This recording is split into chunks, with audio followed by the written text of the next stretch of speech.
Good to know you're still with us. It's Sports Tonight on Channels Television. We're broadcasting live from our sports center in Lagos, Nigeria. I told you at the start of the show that I can't keep calm. You leave me, I start running here now to Teslim Balogun Stadium. It's just a day to go to the second edition of the Channels Track and Field Classics Grassroots Athletics Development Program. We want to discover talents at the grassroots, so we're going to the schools, secondary schools, for boys and girls under the age of 17. We want to do the right things. We want to go back to the basics. We want to correct that foundational problem of athletics in Nigeria. So if you've got some time, it's an open invitation from 9 a.m. Teslim Balogun Stadium. Just walk in, come have some fun. See the best of grassroots talents on display. You'll love it. I tell you, you will love what you're going to see. Just come to the Teslim Balogun Stadium and feel free to even say hi to the future stars. You never know.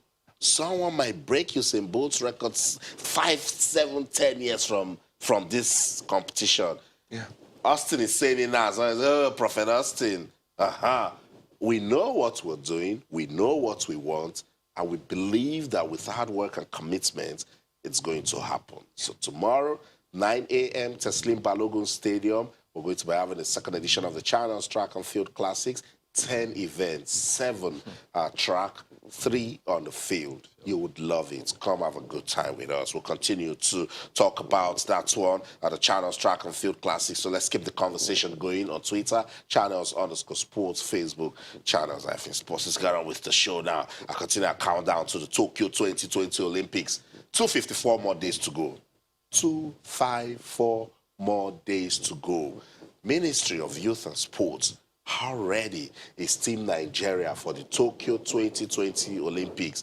The federations that will be competing at the competition, how prepared are we? Are we going to have another case of Chika Mahala? What are we doing to educate our athletes? What are we doing in terms of proper conditioning?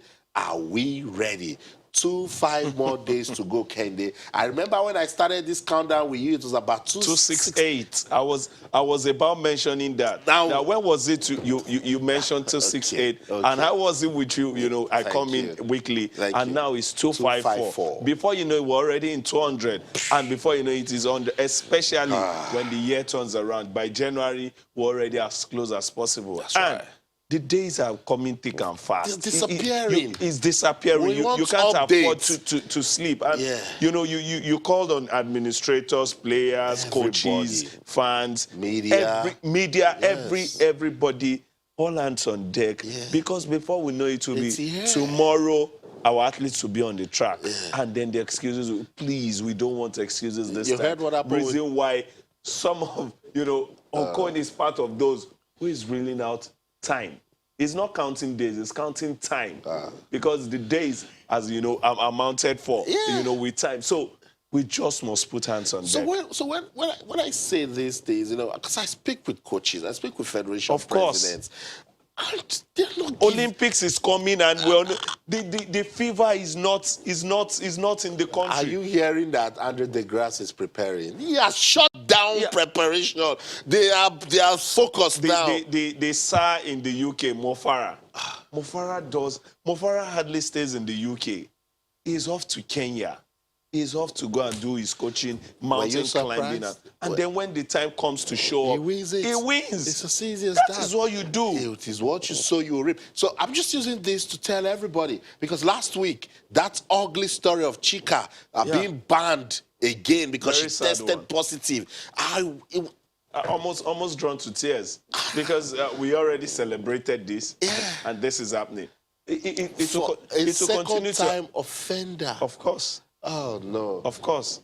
I couldn't say the story last week, Friday. I couldn't even report it. Yeah, I couldn't say the story, Kenya, because I'm like, who is playing with this country? Exactly. Why are we putting persons who don't understand what it is to represent the country in positions? I was in a bus, and a man was saying everything he could, blaming and, you know, calling Blessing Okagbare names. And I asked him, sir, have you broken down everything Blessing is saying? I'm not taking her side, but for everything this lady had mentioned that is a wrong, is actually a wrong. How do you tell an athlete to come and perform, an athlete you did not assist to prepare for a competition, and you blame the athlete for not performing? No, you can never. The athlete even told you, I cannot run I this cannot event. do this, I cannot do that. And the one she wants to put in for, it took you days to even get her registered. It was up until some hours to the race that she got confirmation that she can compete. I don't know how we do all of this. Some people are in charge of all of this information or all of these doings and would not do that. But Okon, nobody gets booked, nobody gets called, nobody gets anything. No, it happens and everybody goes. But we have a new man in town. That is saying, look, it's not business as usual. It can never be business that is saying, look, we keep talking and talking. We form committees. Yes. You heard him the other day and say, we don't do nothing. It's all talk, no action. 12-man committee. So with the recalling they all get boxed up and everybody goes. The technical director, if someone else gets into that position now, you must do your job. You just must. So Ministry of Youth and Sports, can we investigate the Weightlifting Federation of Nigeria? Please. Can we get into that federation and know what's going on? It's just a charge, because it's 254 days. Already. And Kenny tells you, we used to be dominant in weightlifting, weren't we? Of course. Because as easy. But tell me. Look at boxing. So what happened? We reel out names in the 70s, so 80s. What happened with weightlifting at London 2012? Nothing. What happened with weightlifting at Rio 2016? Nothing. Forget that. And we're counting down now, and as provoking as testing look positive. At Daniel Igali. After all the shenanigans in the Nigerian setup, he jetted out to Canada. Daniel Igali became a world beater after amassing all of the experience and achievements. So he said when they saw him, they saw that he has the talent. Then they said, you lack competition. Of course. You lack exposure. So they put him on almost every competition. Yes. So the guys that he was beating at the Olympics to win gold, he had fought them like 4 or 5 times. So they were and he struggled then. And then won when it matters most. That's what it is. Do you know, I got a breakdown as a sprint athlete. The first 25 meters, there is a way you start. The next 25 meters, which makes it 50, there is a way you sprint. The final 50, there is a way, about 7-8 breaks down to how you go about 100 meters. But you just find us here, run. There is a way your hand goes. There is a way you manage your head. There are times you must look to the ground. There are times you must look up. A whole lot of breakdown. Science in sports. It's okay. It's 254 days to go. I hope they're listening. 254 days to go. Yeah. After the Channels Track and Field Classics, we'll come to Abuja. We want to just know, because Nigeria is too big. Too big. Massive the Gambia was winning gold at the World Championships. Yes, and we keep coming and saying we are a sporting nation. Look, it has to stop. I'm about calling out even the parents. For sport athletes, they are still with their parents, maybe under athletes or whatever. Please. Parents should also do their part in aiding them to wherever they have to compete. But then everything still boils down to the right environment. Yeah. Because these parents can give their charge, give their support, and then the boys just say, Mommy, I'm waiting for AFN. Oh, that comes out. Are you still here? The AFN said they will call us next week. Because you know why that came to mind when I remember Georgia Obo. Look at what the parents are doing. Look at what the support. But some people ask you, Georgia Obo's parents are very influential. No, how many parents? Aside that. But you can't do your bit. But there's a golf federation. Yes. So you start asking, at what level? Leave golf. Our athletes, home-based athletes, the ones that run, I tell you, run for the country. They will go to continental event, come back, promise 20,000. At the point they are giving them, they'll say, take 10 first. With 10. They'll say, take 5. First go with that one. Imagine you promise a team or each player 100,000, and you start with 1,000. Okay. So that's it. Countdown to the Tokyo 2020 Olympics. 254 more days to go. And Team Nigeria, hopefully, will get ready to give that one a good representation. For football, they are trying to pick a ticket to the Tokyo 2020 Olympics. And the place to do that is the CAF Under-23 AFCON. Nigeria, the Olympic Eagles, led by Coach Imama. They lost their opening match to Cote d'Ivoire. Today, Nigerians everywhere say, Coach Imama, anything you want to do, but you must beat Zambia, and they've done just that, Kende. Yeah, they did just that. And Imama, you mentioned, his job is hanging with a thread. He can't sleep, right? The under-20 WAFU, the under-20 AFCON, this guy has looked like, aside qualifying for this, like a failure. So if this happens to slip off Imama's hand, maybe that will be the end of him working as a coach in Nigerian setup. So he needs to do everything. And he got a boost yesterday when Azubike Chukuma and Ataiwa when he joined the team. We knew they were bringing their special. And also, I knew that Nwakali would have more freedom moving forward. With Azubike. Yes, because the first game against Cote d'Ivoire had to sit deep. He seemed like the most experienced. He has a very good understanding with Azubike. With Awoni, with Azubike. So we knew something was going to spark, and we loved that spark. But at some point, we were scared because it was 1-1 up until, late into that game. Up until the 65th, 66th minute. So, I think we need to get past this we are talented, we're a good footballing or a sporting nation, and understand that teams who don't have talent are doing hard work to get close to us. That's where I'm going. So we are Nigerians, giants of Africa. We can play football. Niger spirit. No, people are working, particularly at the age grade level. They are working, but it seems to be a good result because South Africa defeated Cote d'Ivoire, and that is where I'm scared. Do you know in recent time, for like 12 games now, all our national team setup have struggled against the South African side. So if we don't get all maximum points against Zambia, I don't know what could happen against South Africa. It seems the South Africans have sat back and like, if every other country beats us, Nigeria should not. We've seen it with the women, we've seen it with the under teams, and I'm expecting that game to also go through, the wires. Maybe we might eventually win, but get the maximum point now, and then let's see how it goes in the final game. Okay, so that's what it is. Victory for the Olympic Eagles, beating Zambia by 3-1. Let's see what they're going to do in their final group game against South Africa. They're looking for a ticket to the Tokyo 2020 Olympics, which just counts down to 254 more days. And that ticket. Very, very tough one. Let's get on with the show now. Talk about the big boys, the Super Eagles of Nigeria. They are looking for a ticket to the 2021 Africa Cup of Nations. So they had a training session in Uyo today, and we were there to, bring you all of the pictures. Coach Gernot Raw, the team right there with his team coming out of the bus. It was a good training session. And an opportunity for him to also see the lads knock the ball around. But as you said, African football is getting big. Someone shouldn't just say it's Benin Republic, let's go to sleep. It's a tricky encounter. It's a very slippery encounter. It seemed like there's banana peel scattered all around. If you go back to the AFCON, where we saw Benin, and Benin came out in a different light entirely. Maybe Madagascar looked like the revelation of the tournament because nobody expected them to do what they did, but Benin was a shocker, especially if you go back to the Morocco-Benin game. You would understand that some teams know their strength and they work on that. And they fight when they do not play the very beautiful tiki-taka. They sat back deep and they break on the counter and did it very well.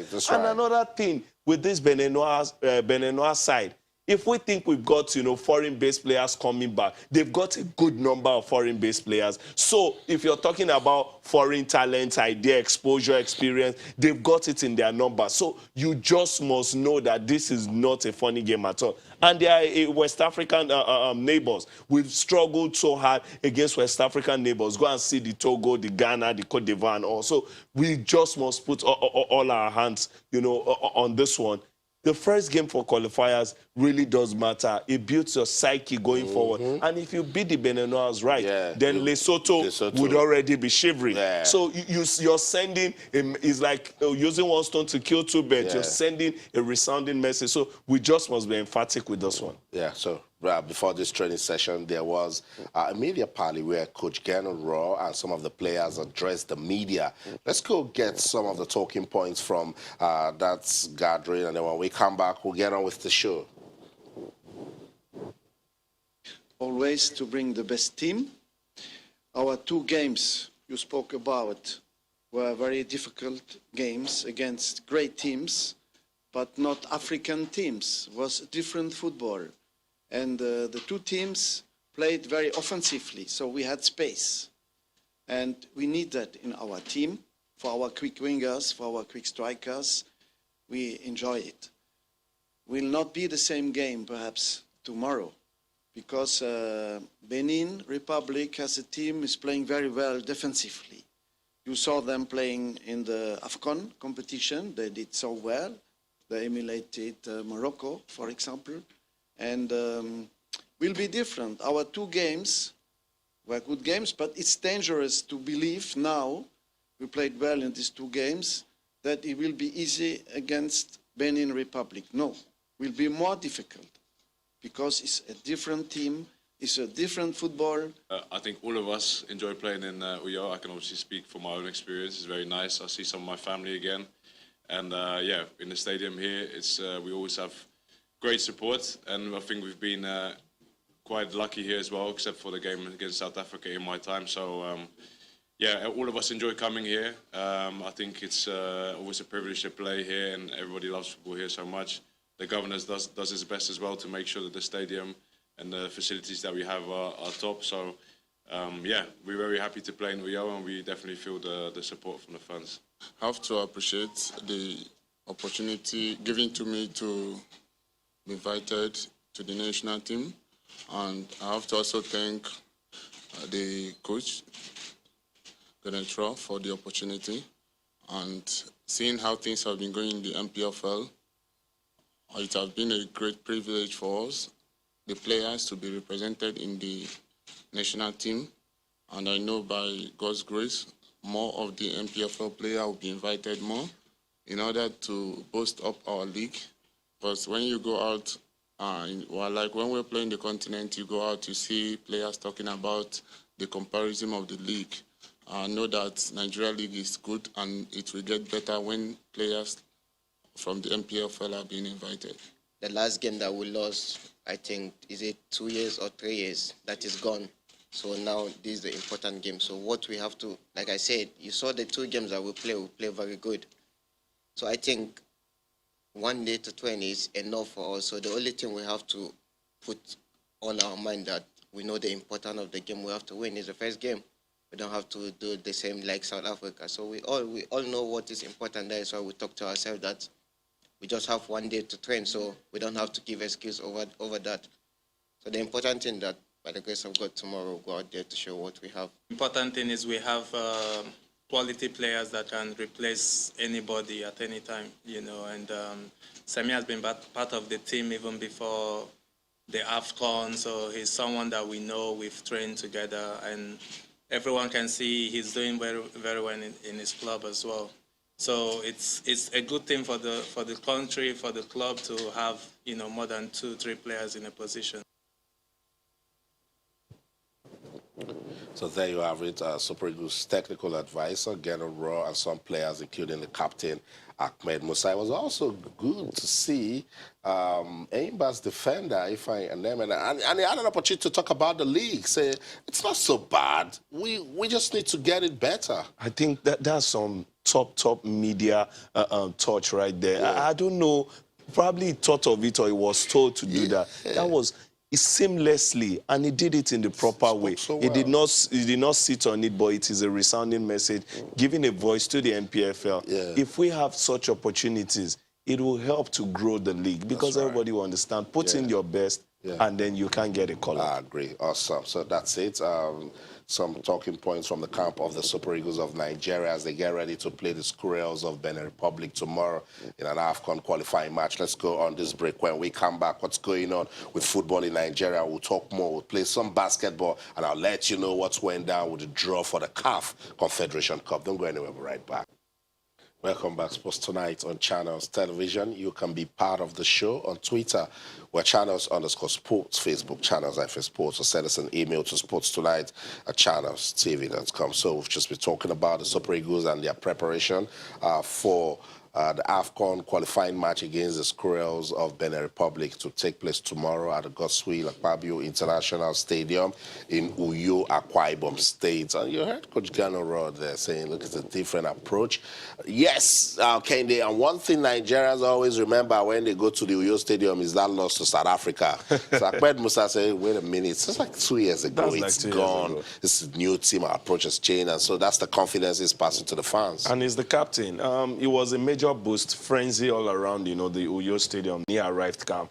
After the AFCON, Ahmed Musa has not been spotted in our shed, so injury and all. So he's a good one. And you saw the array of stars. I think we are at a point where all our starting 11, or even the starting, the 14, 15 player who might be on the bench, are all regulars in their various clubs. So it's a huge one. It's a big one. I think right about this moment, the coach should just relax, do the proper selection. I heard Omero talking about Shemi Ajayi, because Omero, Shemi Ajayi, Trust Ekong are all in that mix for the central defense. So anybody who comes... The more the merrier, yes, the more the merrier. And get it competitive. It's for the betterment of the team, which is very good. And Nigerians, maybe but after tomorrow's game, the whole spirit of 2 years ago will be properly rested. Uyo, Uncommon Stadium. Every governor in Uyo is uncommon governor. And trust me, tomorrow there will be an uncommon result that will favor Nigeria tomorrow. Okay, let's see. But at the back of their mind, they cannot be complacent. You can't try that. So you can't try that. All the best to the Super Eagles of Nigeria. That win tomorrow will be very important, because if you start on a winning note, you just want to sustain the momentum. So it's not only Nigeria that will be busy with Benin Republic. Other matches in the qualifying series for the 2021 AFCON. We've got from match day 1, fixtures Sierra Leone will take on Lesotho. Remember, Nigeria will be off to Lesotho after playing Benin Republic. Central Africa will play Burundi. Malawi will go against South Sudan. It is Cameroon versus Cape Verde, while Guinea-Bissau will tackle Eswatini. Namibia will play Chad. Angola will go against Gambia. Burkina Faso will play Uganda. It's Senegal going against Congo, while Sudan will play Sao Tome and Principe. So that's a lot of football in action going down in Africa, and we will be monitoring all of them. Let's get on with the show now. I'll talk about some club football. The draw for the CAF Confederation Cup has been done. And yes, when you do these draws, but when you get to this stage, you start dreaming, because, a lot of things can happen. You get some more money. Of course. You aspire to win the trophy. Your goals also attract more monies and more like you said, respect, dream. The ultimate, lifting that trophy is another very huge dream. And look at the two teams Nigeria have got at this point. They are a perennial campaigners. Rangers, Seyimba. They don't come bigger than this. But sometimes we just want them to something. Yes, I think that is where the problem lies, which made some people ask, why do we even go for all these continental games where our biggest teams cannot even hold their own? Look at the Rangers Rangers group. Yeah, which I call a very difficult group. Yes. I mean, when you've got two North Africans, that is where I was going. They go against even Enyimba got two. Yeah, but I could take the inbound. It's tricky, but for Enugu Rangers, Al-Masri is one team I'm scared of. Yeah, Al-Masri, not new to Nigeria. Not new to Nigeria. Remember how they did to FC final some seasons ago. So there's Pyramids of Egypt, Nouadhibou of Mauritania, Nigeria's Enugu Rangers, and Al-Masri in Group A. In Group B, Bidvest Wits of South Africa, Al-Nasri of Libya, Joliba of Mali. Remember Joliba is of Mali, Oraya of Guinea, and in Group C. Akwan, that is the group for me. Tough group. That group B is the group of death, In really. Group C, there is RS Bekele of Morocco, DC Motema Pembe of DR Congo, Zanaco of Zambia, and ESAE of Benin Republic. Group D has the Nigerian team, Eimba. They will go against Parado of Algeria, FC San Pedro of Cote d'Ivoire, Asania Agadia of Morocco. That's be very difficult. And even the Cote d'Ivoire team, the Cote d'Ivoire teams have a way of getting under the skin of Nigerian clubs. So it's okay. It's okay. So let's just run through the games and the dates where they will be played if we've got some time.